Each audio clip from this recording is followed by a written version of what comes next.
اگر آپ جاننا چاہتے ہیں کہ رسول کریم صلی اللہ علیہ وسلم کے دادا وہ بزرگ کون تھے کہ جن کی دعا پر مکہ کی خشک وادی میں بارش برس پڑی، جن کے فیصلے عرب کی تاریخ بدل گئے اور جن کے گھرانے سے نبوت کی روشنی پھوٹی، تو یہ کہانی آپ کے دل کو روشن کر دے گی۔ قریش کے سردار تو بہت تھے، مگر دلوں پر حکومت صرف ایک کو نصیب ہوئی۔ ان کی بردباری، ان کی حکمت اور ان کا کردار آج بھی عرب تاریخ کے ماتھے کا جھومر ہے کہ وہ کون تھے جو خانہ کعبہ کے سائے میں بیٹھ کر پورے قریش قبائل کا مستقبل طے کرتے تھے، جن کی شخصیت ایسی تھی کہ دشمن بھی احترام سے جھک جاتے۔ یہ شخصیت تھی حضرت عبد المطلب کی۔ ان کا اصل نام شیبہ بن ہاشم تھا۔ یہ وہ عظیم المرتبت ہستی تھے جنہوں نے نہ صرف قریش بلکہ پورے عرب کے دلوں پر حکومت کی۔ ان کا تعلق بنی ہاشم سے تھا، جو قریش کے معزز ترین گھرانوں میں شمار ہوتا ہے۔ جناب عبد المطلب کی زندگی کا ہر پہلو تاریخ کے ایسے روشن اوراق میں سے ہے جس نے آنے والے زمانوں کی بنیاد رکھی۔ ان کی شخصیت جہاں عدل و حکمت کا مرکز تھی، وہیں روحانیت، شرافت، سخاوت اور خدا پر توکل کی پہچان بھی تھی۔ حضرت عبد المطلب کے والد کا نام ہاشم بن عبد مناف تھا، جو قریش کے معزز ترین سرداروں میں شمار ہوتے تھے۔ جناب حضرت ہاشم کی سخاوت، دور اندیشی اور اعلیٰ اخلاق نے ان کے خاندان کو مکہ کے بڑے گھرانوں میں ممتاز بنا دیا۔ جناب ہاشم شام کے سفر کے دوران مدینہ میں قیام پذیر ہوئے اور وہیں ایک معزز گھرانے سے نکاح کیا۔ اسی نکاح سے حضرت عبد المطلب کی پیدائش ہوئی، جن کا اصل نام شیبہ رکھا گیا، کیونکہ جب وہ پیدا ہوئے تو ان کے سر کے کچھ بال سفید تھے۔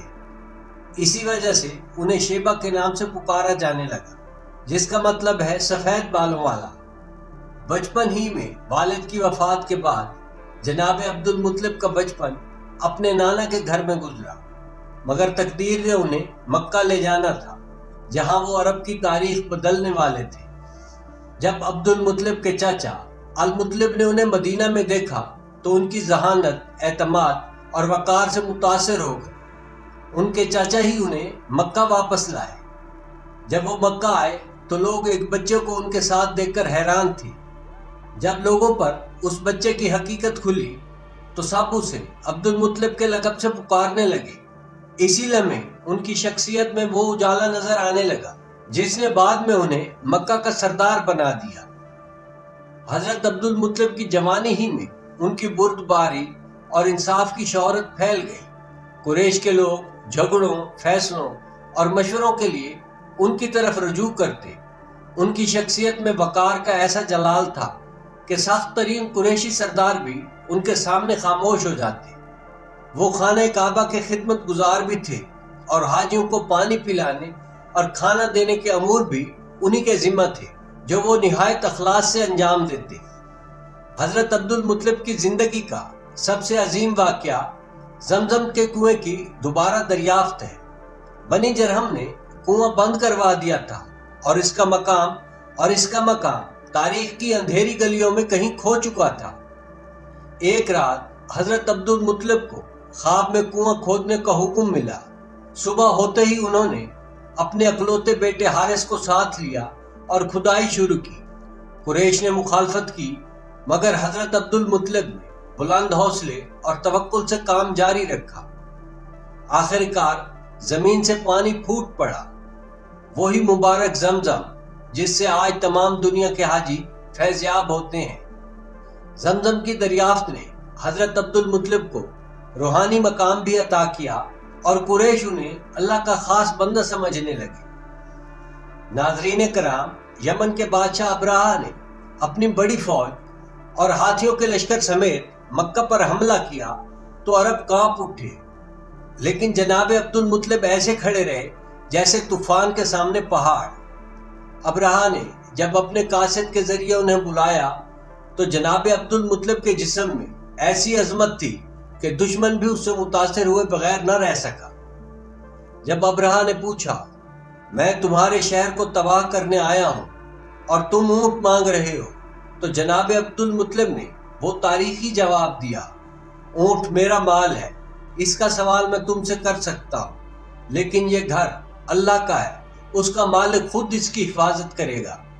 یہ جملہ تاریخ کا فیصلہ بن گیا، اور پھر اللہ نے ابابیل بھیج کر اس لشکر کو نیست و نابود کر دیا۔ یہ واقعہ عرب کی رگوں میں ہمیشہ کے لیے نقش ہو گیا، اور جناب عبد المطلب کا وقار آسمان کو چھو گیا۔ جناب عبد المطلب کا نبی کریم صلی اللہ علیہ وسلم کے ساتھ تعلق انتہائی محبت بھرا تھا۔ آپ صلی اللہ علیہ وسلم کے والد کی وفات کے بعد انہوں نے ہی آپ کو اپنی آنکھوں کا نور بنا کر رکھا۔ جب وہ خانہ کعبہ کے پاس بیٹھتے تھے تو کوئی وہاں بیٹھنے کی جرت نہ کر سکتا سوائے ایک ننھے بچے جناب محمد صلی اللہ علیہ وسلم کے۔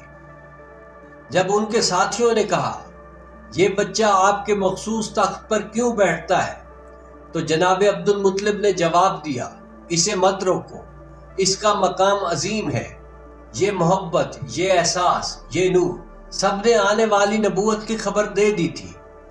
جناب عبد المطلب کا دسترخوان ہر وقت کھلا رہتا، بھوکوں، مسافروں اور حاجیوں کے لیے کھانا ہمیشہ تیار رہتا۔ وہ عرب میں باب العرب کے نام سے بھی مشہور تھے، یعنی سب کا دروازہ، سب کی پناہ گاہ۔ پھر ایک وقت آیا کہ انہوں نے اللہ کی راہ میں ایک بیٹے کی قربانی کی نظر مانی۔ یہ نظر بعد میں حضرت عبداللہ جو جناب رسول خدا کے والد گرامی تھے ان کے نام پڑی، مگر اللہ نے فدیہ میں 100 اونٹ دیے جانے کا حکم دلایا۔ یہ عرب کا وہی مشہور واقعہ ہے جس سے 100 اونٹ دیے جانے کی رسم شروع ہوئی۔ جناب عبد المطلب ہر فیصلہ سوچ کر انصاف کے تقاضوں کے مطابق کرتے۔ ان کے الفاظ عرب کے لیے قانون کی حیثیت رکھتے تھے۔ انہوں نے اپنے خاندان کو ہمیشہ عزت، سچائی اور خدمت کی تعلیم دی۔ یہی خاندان بعد میں اسلام کا مرکز بن گیا۔ اپنے آخری وقت میں جناب عبد المطلب نے نبی کریم صلی اللہ علیہ وسلم کی ذمہ داری حضرت ابو طالب کے سپرد کی۔ یہ فیصلہ ان کی دور اندیشی کا ثبوت تھا، کیونکہ جناب ابو طالب نے پوری قوت کے ساتھ حضور نبی کریم صلی اللہ علیہ وسلم کی حفاظت کی۔ حضرت عبد المطلب کی وفات پر قریش رو پڑے، کیونکہ انہیں لگا کہ اب مکہ کی آنکھ سے روشنی چھن چکی ہے۔ حضرت عبد المطلب عرب تاریخ کے ان چند لوگوں میں سے تھے جنہوں نے آنے والی صدیوں پر اثر چھوڑا۔ ان کی شخصیت قیادت، سخاوت، شرافت، روحانیت اور عزت کا مجموعہ تھی۔ ان کی زندگی کے واقعات نہ صرف عبرت دیتے ہیں بلکہ انسانیت کا پیغام بھی دیتے ہیں۔ ان کا گھرانہ اللہ کا پسندیدہ گھرانہ تھا۔ اسی گھر سے نبوت کا چراغ طلوع ہوا۔ ناظرین کرام، آپ کو یہ ویڈیو کیسی لگی کمنٹ میں ضرور بتائیے گا۔ چینل کو سبسکرائب کیجیے گا۔ ویڈیو دیکھنے کا شکریہ۔